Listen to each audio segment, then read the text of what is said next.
Buen día, jóvenes, sean ustedes bienvenidos a esta materia titulada Teorías Cognitivas de la Maestría en Educación. Mi nombre es el maestro Gonzalo Sánchez Lara. Me presento con ustedes, soy licenciado en Ciencias de la Educación, con especialidad en docencia universitaria, la especialidad en Política y Gestión de la Evaluación Educativa por la Facultad Latinoamericana de Ciencias Sociales, con sede en la Ciudad de México y Centro Costa Rica. Maestría en docencia universitaria. Actualmente soy director de acreditación y educación y evaluación académica de la Universidad de Jalapa.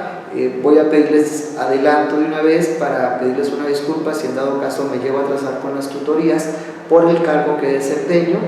También soy docente de tiempo completo de la Universidad de Jalapa y una función que desempeño como representación de instituciones particulares en el estado de Veracruz. Soy el presidente de la subcomisión estatal para la planificación y programación de la educación media superior, lo que se conoce de CEPEMS.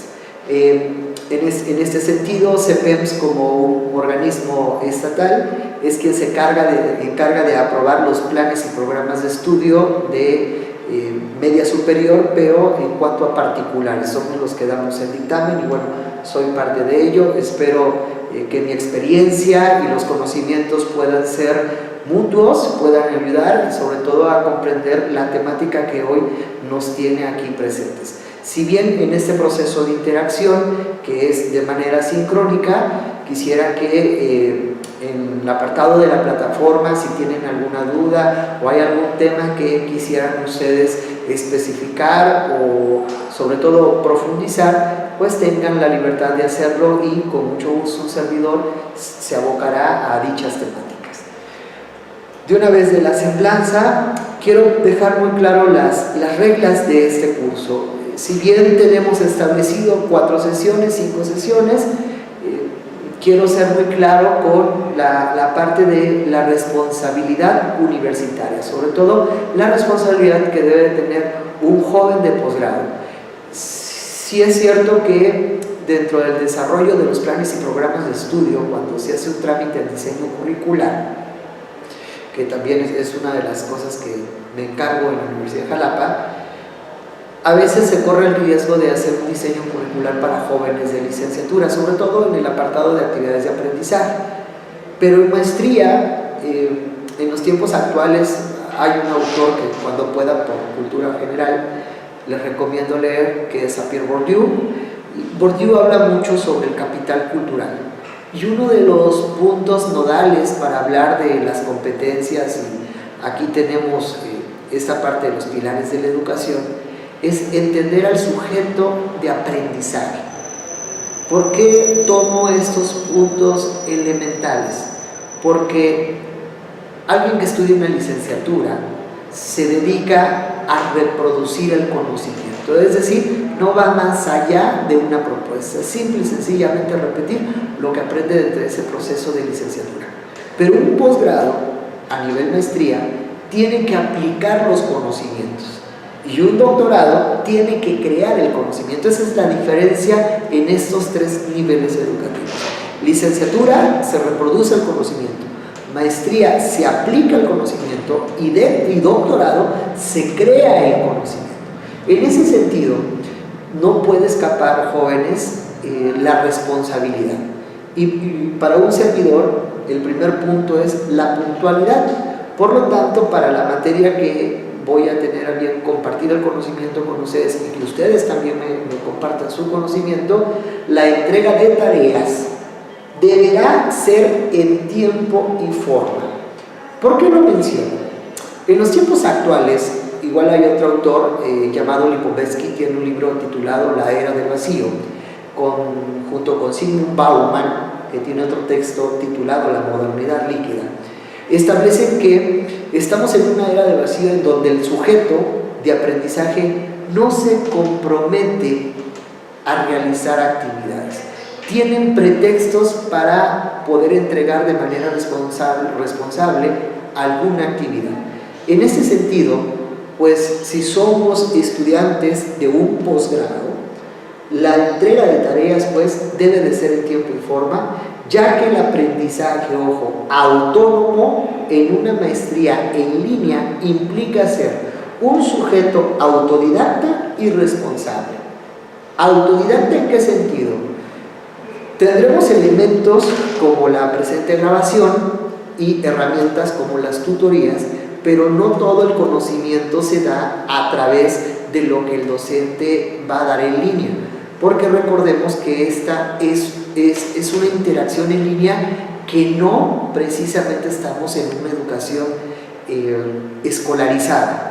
Eso sí quiero que adviertan, aquí hay una diferencia, y en el acuerdo secretarial 1711-17 por el que se establecen los procedimientos para el reconocimiento de validez oficial de estudios, establece del artículo 10 al artículo 13 las modalidades de estudio, artículo 10, 12, las modalidades de estudio, y la escolarizada implica que el sujeto de aprendizaje tiene contacto directo con el docente, pero está también la modalidad mixta y la modalidad no escolarizada. Ustedes pertenecen a una modalidad escolarizada y las características o rasgos de un estudiante de modalidad no escolarizada es un sujeto autodidacta que es capaz de crear su propio aprendizaje, y aquí entran elementos del constructivismo, como bien lo establece Frida Díaz Barriga en su libro Estrategias para el aprendizaje desde una perspectiva constructivista, estrategias de enseñanza del docente. Aquí en este sentido no hay excusa, entonces no hay una excusa ante la responsabilidad profesional en un posgrado. En dado caso de no hacerlo, que ustedes no entreguen en tiempo y forma, se disminuirá el porcentaje asignado a la actividad. ¿Cuánto es el porcentaje que se va a descontar por día? 20%. Yo sé que son personas que tienen ocupaciones, son personas que tienen compromisos, tal vez son padres de familia, tal vez son hijos, tal vez tienen 1000 ocupaciones, pero eso no exenta de la calidad de un posgrado. Y la universidad, al menos me ha solicitado compartir este conocimiento con criterios de calidad. Entonces no hay justificación alguna, no hay pretexto alguna para no entregar las tareas de manera puntual. Entonces repito y quiero ser muy claro en este punto: si ustedes no entregan en tiempo y forma el día que estará programada la entrega de la tarea, por día atrasado es 20% de descuento en el trabajo asignado. Segundo punto establecido: respeto, sinceridad y honestidad. ¿En qué sentido? Si bien estamos interactuando de manera virtual, maestro-alumno, tendremos que utilizar un lenguaje técnico para entablar la conversación en línea. Es decir, el discurso tenemos que dejar de ser un discurso en el sentido de lo cotidiano, de lo rutinario, a un discurso técnico, es decir, un discurso específico de las ciencias que vamos a estudiar. Aquí sí me gustaría hacer una recomendación. Para esta materia, ustedes deben de traer conocimientos previos establecidos por Thomas Cook. Si no tienen idea de ello, revisen o googleen a Thomas Kuhn. Tiene un texto llamado Revoluciones Científicas. ¿Por qué es interesante que ustedes manejen esto? Porque vamos a hablar de los paradigmas. Tenemos que explicar qué es un paradigma, que las ciencias cognitivas, para entender ciencias cognitivas hay que entender un paradigma, como esta cosmovisión de la realidad establecida para entender los patrones de comportamiento en una sociedad del conocimiento. Pero entender o comprender un paradigma implicará también la comprensión de lo que se llama una ruptura epistemológica. Y aquí viene un consejo práctico. En esta materia les solicito algo que es importante y lo implica las teorías cognitivas. Aprendamos a desaprender. Yo sé que ustedes traen un cúmulo de conocimientos y tal vez a veces ese cúmulo de conocimientos nos da la creencia en una filosofía especulativa de que conocemos todo el conocimiento para manejar la realidad educativa. Un requisito en este punto es como regla clave, aprendamos a desaprender, es decir, seamos receptivos con el nuevo conocimiento y abramos esta perspectiva de nueva visión hacia las ciencias cognitivas.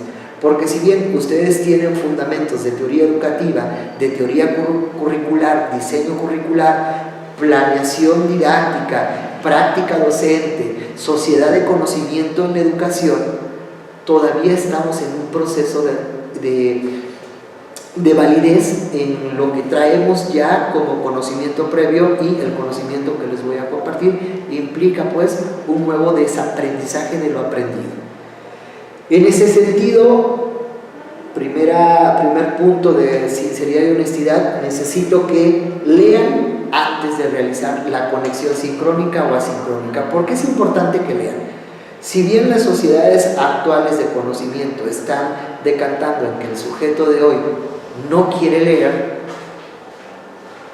no es un pretexto, y no quiere leer por los nuevos recursos tecnológicos, no es un pretexto para no querer leer. Leer nos va a llevar a comprender la realidad, y en esta materia el leer implica ser un sujeto analítico, crítico, que tenga esa capacidad de concreción del aprendizaje, concreción de la información. ¿Por qué lo menciono y hago una puntualización en ello? Voy a compartirles conocimiento. Mi forma de entablar las charlas con ustedes no va a ser citando cada autor, más bien voy a hablar de la interpretación de los autores, y por lo tanto ustedes tendrán que manejar ya los conceptos. Quiero aclarar también que si hay alguna idea, algún punto nodal que no quede claro, ustedes tienen todo el derecho y toda la libertad de hacer sus preguntas a través de la plataforma. Otro punto que voy a evaluar y a tomar en cuenta como regla de esta materia es la deshonestidad académica. Les repetía, si bien Zygmunt Bauman, Lipovetsky y estos autores que nos están hablando del comportamiento del sujeto en la era moderna, establecen esa falta de compromiso, esa vacuidad en el conocimiento, pues también tenemos autores que aportan al desarrollo de valores, pero de valores académicos. Y en este sentido, para mí la deshonestidad académica, o sea, plagio y no fuentes fidedignas, serán sancionadas con la no acreditación de la materia. O sea, sí quiero dejarlo claro. Soy un docente que lee los contenidos, soy un docente que lee el material que ustedes van a enviar, esos productos de aprendizaje, pero también soy un docente que exige que el conocimiento expuesto a través de un discurso escrito sea fidedigno.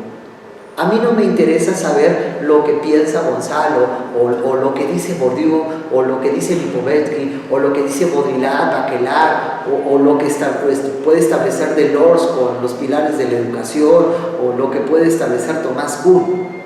Eso ya sé que dice. Me interesa conocer tu punto de vista, y ahorita les voy a explicar qué materiales vamos a revisar. Hay un material que les voy a compartir, que es de Maturana, El árbol del conocimiento, y el de Marina, José Marina, que nos habla sobre el aprendizaje de la creatividad. Son dos textos medulares que se van a desarrollar en la materia, pero yo ya sé qué dicen. Necesito saber qué piensan ustedes como educadores en acción en un contexto determinado de su práctica docente, o bien sea de su práctica administrativa o académica que cada uno tenga. En ese sentido, vuelvo a repetir, por eso es importante para un servidor que no me digan lo que dice el autor, porque eso ya lo sé. Díganme lo que ustedes comprendieron del autor. Bourdieu habla precisamente de esto, o lo denomina como la diferencia entre el autor y el autor con C. El autor, o bueno, hay una diferencia. El autor lo menciona como lector, autor. El lector es aquel que lee para presumir lo que leyó. Ojo, no comparte. Lee para presumir lo que leyó. y es aquel sujeto que dice, tal autor habla de esto y menciona esto y en el libro menciona esto. Eso es su lector. Pero Bourdieu, cuando dice el autor es aquel sujeto que tiene la capacidad de que a partir de un texto transforme su realidad y la realidad del conocimiento. Y eso es lo que quiero que ustedes logren en esta materia. Sujetos críticos, sujetos analíticos, sujetos con una capacidad de síntesis y análisis.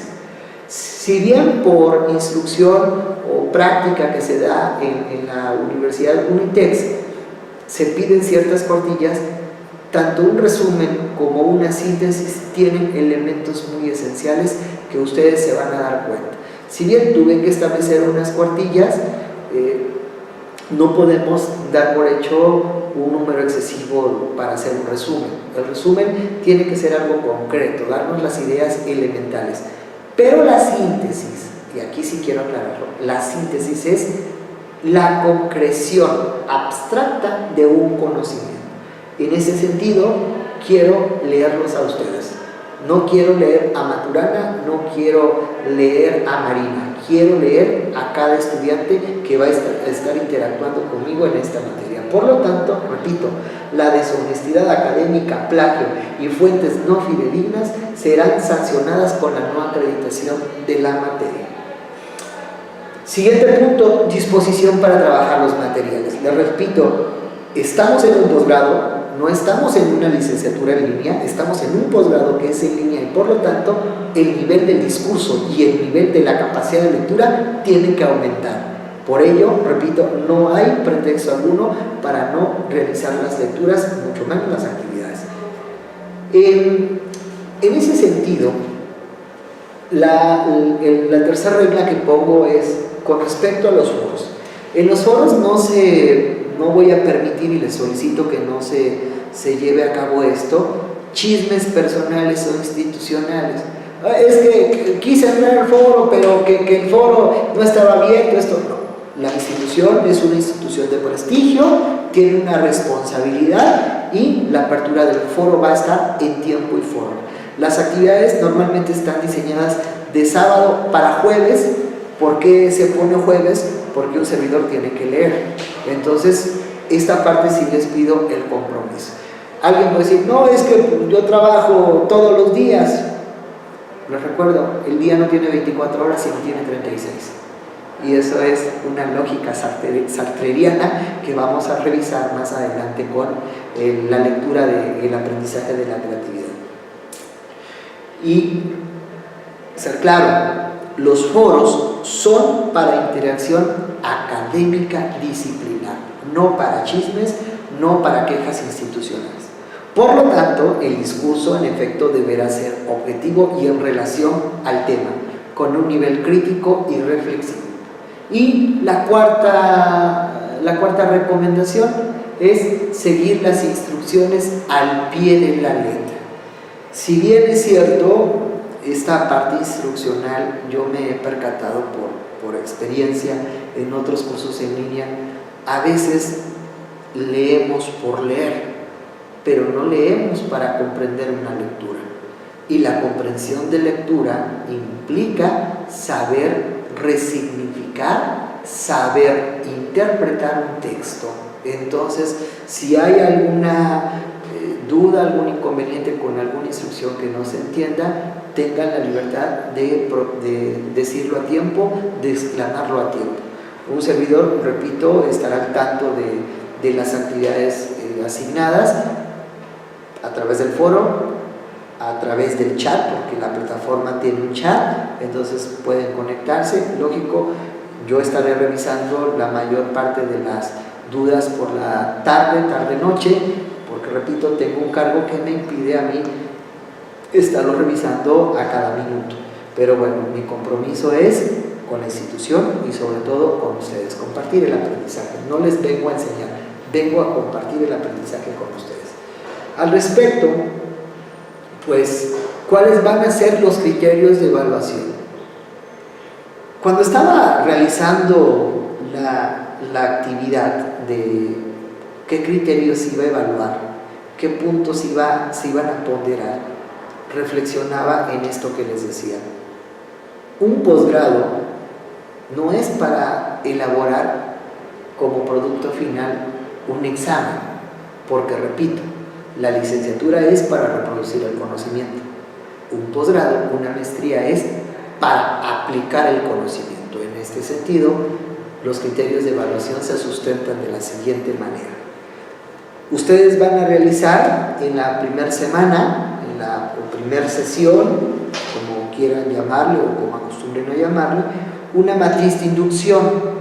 Tal vez en este momento se preguntan, es que no sé qué es una matriz de inducción. Bueno, les proporcioné un libro en digital que es de Julio Pimienta, que se llama Estrategias de Enseñanza-Aprendizaje desde una perspectiva de competencias en docencia universitaria. Ahí viene muy claro y de forma muy didáctica, por eso les comparto esta información punto por punto, cómo se tiene que elaborar una matriz de inducción. Entonces, primera semana vamos a hacer eso y van a tener un texto asignado, que aquí les estoy pidiendo el texto subrayado. Tal vez alguien podrá decir, pues es que el texto subrayar un texto no es objetivo. No, para mí es una evidencia de aprendizaje, que hicieron una lectura y que estamos entablando un discurso al menos en el mismo nivel. Por ello, en la primera semana, repito, matriz de inducción, y el texto que van a revisar tiene que venir subrayado. Por si no lo sabían, el PDF se puede subrayar. Entonces la matriz de inducción tendrá un valor de 15%, el texto subrayado tendrá un valor de 10%. En la segunda semana vamos a tener lo que es un foro. Vamos a tener un foro. En este sentido, el foro, a mí lo que me interesa es, en las instrucciones están expuestas preguntas claves, preguntas nodales, que se llaman como las preguntas detonante, que a mí me van a ayudar y me van a hacer entender y comprender que ustedes hicieron la lectura, pero sobre todo que la lectura se la apropiaron. No va a ser un foro en el cual fulanito dice que las ciencias cognitivas es esto. No. Con base en Maturana, con base en Marina, las ciencias cognitivas se entienden por esto, esto y esto. O sea, no me interesa, repito, saber lo que dice Maturana, porque ya lo sé. Me interesa saber tu punto de vista, pero un punto de vista, repito, analítico, con un discurso crítico. Entonces los foros, ustedes tienen ahí las preguntas claves y espero que podamos entablar ese nivel discursivo. También vamos a elaborar un mapa mental. Fíjense, el mapa mental que les estoy solicitando, les di 3 opciones. 1, elaborarlo en Word, que el Word sería como utilizar una herramienta un poco arcaica, o utilizar lo que es el PowerPoint. Yo les lancé un reto por ahí, en las instrucciones lo van a encontrar, y les estoy invitando a que utilicen bien sea Word, PowerPoint o la aplicación MindMeister. Es una aplicación para mí muy práctica y que es una aplicación que está alineada a las competencias digitales que un estudiante de posgrado en línea tiene que desarrollar. La ventaja con esta aplicación es que ustedes van a tener que estructurar todo el esquema y en automático tienen que meter imágenes. Y esa aplicación se las comparto y quisiera que con esa aplicación desarrollaran la actividad, porque sé que les va a servir para compartir este conocimiento con sus estudiantes o con sus pares académicos. Entonces sugiero que lo hagan en esta aplicación, que repito, es MindMeister. La siguiente actividad que se va a elaborar es un diagrama de árbol. Eso, tanto el foro como el mapa mental y el diagrama de árbol, foro y mapa mental lo vamos a realizar en la segunda semana.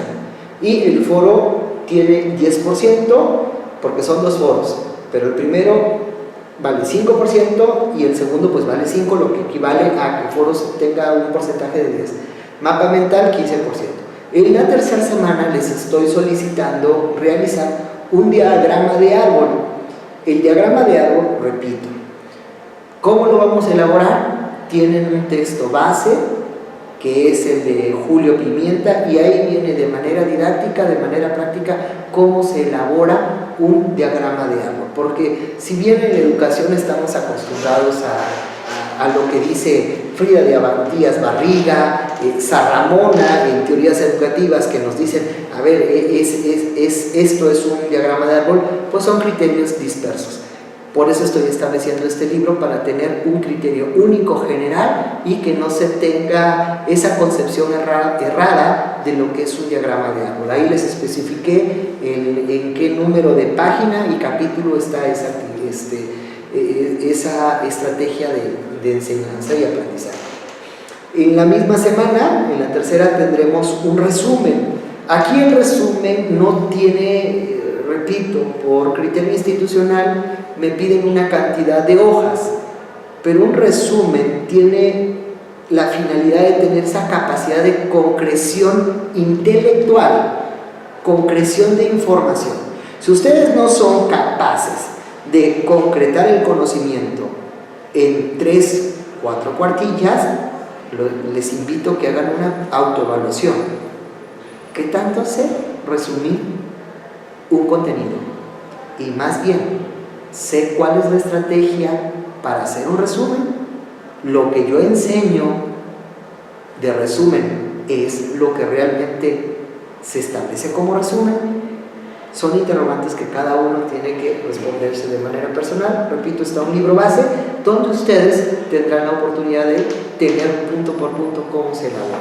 Y en la misma tercera semana les puse un foro, que sería el segundo foro, en donde vamos a realizar una lectura que se llama ¿qué es el conocimiento?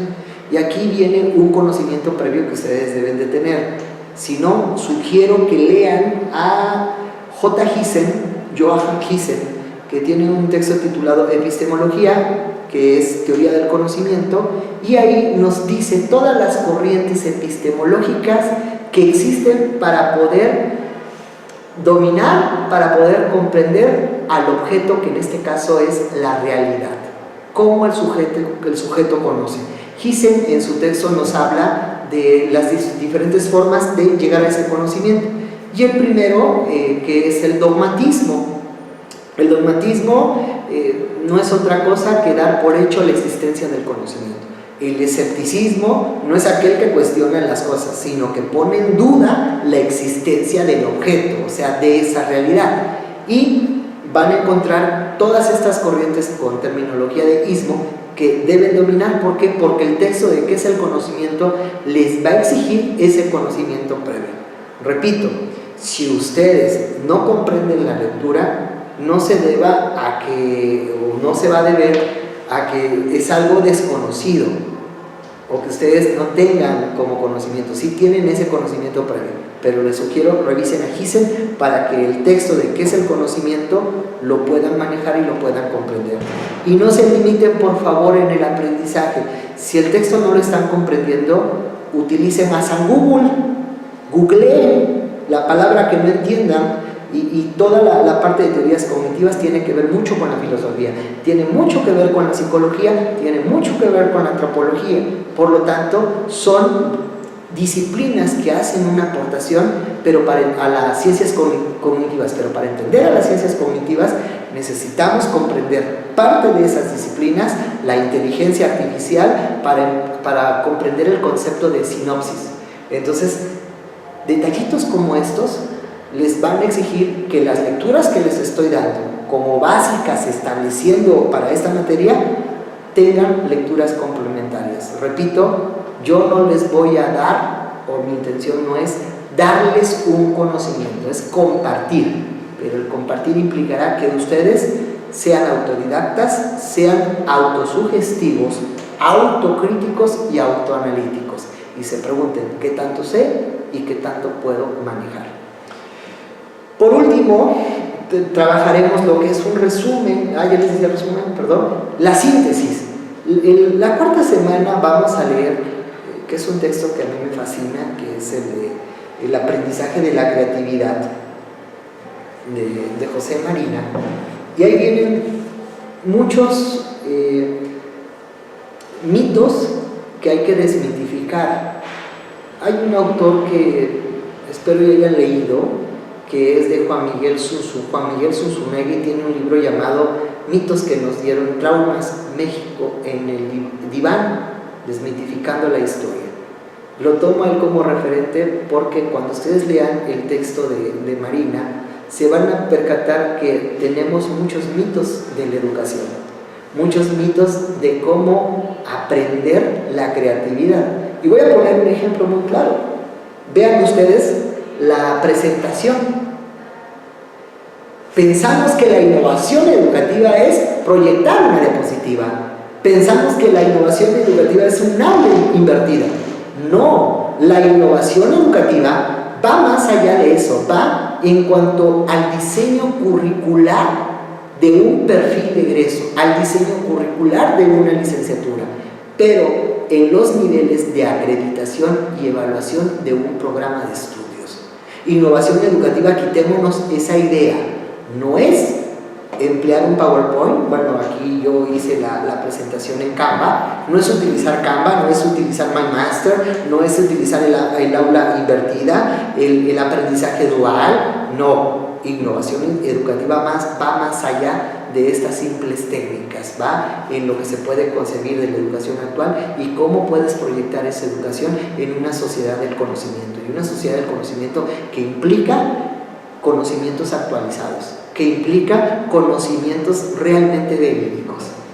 En ese sentido, estudiantes o maestrantes, voy a decirles así, los criterios de evaluación pues están enfocados a estas actividades.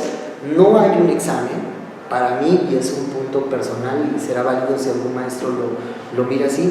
En un posgrado no puedes permitirte la evaluación con un examen escrito, porque ya no somos licenciados, somos maestros o vamos a ser maestros. Por lo tanto, el aprendizaje tiene que quedar demostrado en esas actividades: su capacidad de análisis, su capacidad de crítica, su capacidad de aprender a comprender, aprender a conocer, que son los pilares de educación que establece Jacques Delors. Pero bueno, vamos a ir más allá de las competencias. Dentro de lleno, de una vez habiendo explicado tanto los criterios y la semblanza curricular de un servidor, pues vamos a entrar de lleno a ¿qué son las ciencias cognitivas? Ustedes van a escuchar, les repito, mitos de lo que son las ciencias cognitivas, de lo que es la cognición. Para empezar, pues debemos comprender que la definición de un modelo cognitivo se debe gracias a la contribución de la ciencia cognitiva, que esta es conocido como un movimiento interdisciplinar. Voy a pedirles que para la próxima sesión que podamos entablar, que no es una actividad asignada, es una actividad extra, que la tomaré en cuenta si alguien la hace, que me mande a la plataforma, puede ser en la difusión, en el chat, cuál es la diferencia entre lo disciplinar, multidisciplinar, interdisciplinar y transdisciplinar. Porque son conceptos que, si bien lo decimos en el discurso educativo como un tópico que está en boga, no tenemos la comprensión de lo que es cada uno. Y aquí las ciencias cognitivas implican una cuestión interdisciplinar, es decir, son varias ciencias que contribuyen con sus métodos, con su metodología, para explicar lo que es la cognición. Cómo el conocimiento, lo que conoce el sujeto, está relacionado con la mente. Es una materia muy padre y en serio les pido que lean los artículos, lean las lecturas que les digo. Uno es un artículo y los dos son libros digitales, y con mucho gusto se los comparto. Si bien vamos a utilizar capítulos en concreto, yo les pediría que más adelante los lean, porque van a entender más elementos, no solamente en esta materia, sino para las que vienen posteriormente. Entonces, las ciencias cognitivas son pues este movimiento que se desprende de la parte del modelo cognitivo. Más bien, el modelo cognitivo se debe gracias a las ciencias cognitivas, como movimiento interdisciplinar. Este nació en el simposio sobre teoría de la información. Véanse, ¿dónde nace? En un simposio de teoría de la información. Alguien pensaría que las teorías cognitivas nacieron de las teorías psicológicas o nacieron de las teorías filosóficas. No, simposio de teorías de la información, realizado en el año de 1956 por el Instituto de Tecnología de Massachusetts, lo que se conoce actualmente como el MIT. En ese sentido, Medler, que es un autor que también vamos a leer, menciona que en ese simposio se destacaron 3 conferencias que dieron origen al movimiento de la ciencia. Y este origen, ojo, tiene que ver mucho con lo que dice Noam Chomsky. No sé si ustedes hayan leído o tengan referencia de Noam Chomsky. Noam Chomsky es el que nos habla precisamente de lo que es la parte de la lingüística. Y bueno, el primero, que es el de Magical Number 7 de G. Miller, que es el número del 7 como número mágico. Después tenemos a Chomsky con los 3 modelos de lenguaje, y a Newell y Simon de la teoría de la máquina, de la lógica de la teoría de la máquina. Son estas 3 temáticas bajo las cuales se empieza a conformar el entendimiento de las ciencias cognitivas. Posterior a ello, ¿cómo entendemos pues lo que es una ciencia cognitiva o lo que son las ciencias cognitivas? Actualmente se define como el estudio interdisciplinar de la mente. Primer punto, vamos diferenciando conceptos como interdisciplinar y conceptos de la mente. Van a encontrar ustedes en el texto el debate que hay sobre qué se entiende sobre la mente, cuál es la perspectiva de la mente desde el punto psicológico y desde el punto filosófico. Y en las que participan pues las siguientes disciplinas: ciencia de la computación. Véanse, teorías cognitivas no es solamente escuchar la charla con un servidor, no es nada más con el texto que les voy a dar. Debemos de saber sobre las ciencias de computación y la inteligencia artificial, porque si bien, fíjense, decía, se me escapó el nombre, un reconocido intelectual, que temía que para el siglo XX o XXI la tecnología rebasara la inteligencia del hombre, y al parecer ha sido así. Un ejemplo de ello es el uso del celular. Los celulares o los smartphones son teléfonos inteligentes, pero el sujeto se ha vuelto un ser no inteligente al no manejar el celular al 100%. Hoy la tecnología ha rebasado la inteligencia del ser humano, y eso es un punto de cuestionamiento personal, Por eso les repito, primera ciencia que tenemos que empezar a revisar de manera autodidacta, que es la ciencia computacional, que es la ciencia de la computación y la inteligencia artificial. No sé si ustedes sepan, pero lo que se está desarrollando en algoritmo, en la inteligencia artificial, es impresionante. El autor que hace referencia que tenía sobre que la tecnología rebasara la inteligencia del ser humano es Albert Einstein. La segunda disciplina es la lingüística. Híjoles, vaya tema. La lingüística, ¿por qué? Porque en términos de semiótica, en términos de comprensión de un concepto, no es lo mismo que estamos entendiendo en una instrucción a como lo pueden entender 2, 3 personas. La lingüística nos va a dar los elementos de claridad, nos va a dar los elementos puntuales para saber cómo podemos interpretar un símbolo, qué signo, qué significado le podemos dar. Otra ciencia que apoya o auxilia a las ciencias cognitivas es la neurociencia. Es un tema que un servidor tiene ciertas reservas, porque los teóricos actualmente se están yendo por la moda, por lo que está en boga de las neurociencias, y que hay que ver la parte biológica del sujeto, sí, pero para ver la parte biológica del sujeto hay que entender algo en la ciencia cognitiva. El primer medio bajo la cual o bajo el cual el ser humano conoce es el cuerpo. Alguien va a decir, es una idea descabellada, porque pueden decir, no, el primer medio recurso es la vista. No es así. Lo vamos a descubrir en las lecturas. Ya lo decía Descartes, no lo dice Gonzalo, Descartes, Aristóteles. El primer medio o herramienta por el cual el ser humano conoce es el cuerpo. Por eso viene en la frase antigua latina, mente sana en cuerpo sano. El cuerpo es no solo un templo sagrado, es la herramienta, es el medio, por el cual el sujeto conoce la realidad. Sin el cuerpo no tenemos tacto, sin el cuerpo no tenemos vista, sin el cuerpo no tenemos olfato, sin el cuerpo no tenemos una boquita, no tenemos el gusto. Eso, fíjense, ha sido una falacia que nos han enseñado nuestros maestros.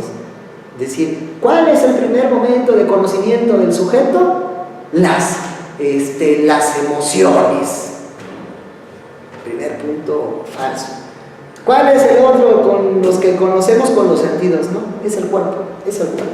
En ese sentido, las aportaciones que da la neurociencia son interesantes. La filosofía, sugiero que revisen las ramas de la filosofía, por las cuales se divide la filosofía, que implica la nociología, la ontología y la axiología. Y por último tenemos la psicología y las contribuciones que da para entender a la mente. En esa parte de la psicología cognitiva, un referente inmediato es a lo que conocemos en educación, a Jean Piaget.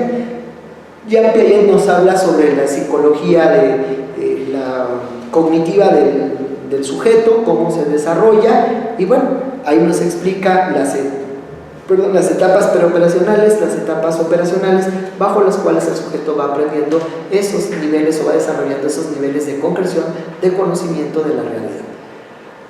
Cabe aclarar que aunque cada una de estas disciplinas tienen su propia interpretación en la ciencia cognitiva, es decir, tienen su propia metodología, todas están articuladas como un conjunto coherente a través del principio central que declara que la mente es un procesador de información. Ustedes han escuchado, es que el cerebro es un procesador. No, el cerebro no es el que procesa, es la mente, es quien procesa esa información. Eso quiere decir pues que la mente recibe, conserva, recupera, transforma y transmite información. Asimismo, jóvenes, las ciencias cognitivas tenemos que entenderlas pues como esta parte del estudio del conocimiento, de cómo el sujeto conoce, se da este proceso de conocimiento, entender qué es el conocimiento y cómo es que aprendemos. Eso es el punto matriz de las ciencias cognitivas. Intentan entender qué es el conocimiento y cómo es que aprendemos. La meta, y vaya meta que actualmente se tiene, es averiguar cómo es que el cerebro es capaz de hacer cosas como aprender un nuevo idioma, comprender un poema, pensar sobre los pensamientos de los otros, enviar señales precisas a los nervios para poder tocar un piano. Son cosas que tenemos en el sentido cotidiano, pero no nos detenemos a pensar. Por ejemplo, ¿cómo le estoy dando una indicación a mi mente para que yo esté moviendo este dedo? O cómo mi mente de manera automática hace que mis ojos parpadeen de manera rápida que tal vez ustedes no se den cuenta. Son cuestiones que las ciencias cognitivas están indagando. Al respecto, jóvenes, tenemos que ir concluyendo, pues, ¿qué es una ciencia cognitiva? Las ciencias cognitivas van a explicar, pues, qué es el conocimiento, cómo es que se da este proceso de conocimiento y cómo es que aprendemos. En aras de la educación, porque me imagino que muchos tendrán perfiles diversos, no tengo idea, no los conozco, ojalá cuando tengan la primera oportunidad me envíen quiénes son ustedes, qué estudian, o más bien, qué estudiaron, cuáles son sus referentes profesionales, a qué se dedican y cuál es la meta que tienen para esta materia, es decir, cuáles son las expectativas. ¿Por qué me va a servir esto de referencia? Para saber con quién estoy entablando, compartiendo este conocimiento y cómo es que tengo que adaptar mi enseñanza para que lo que les comparta quede como un aprendizaje no simbólico y no solo significativo, sino un logro de aprendizaje esperado.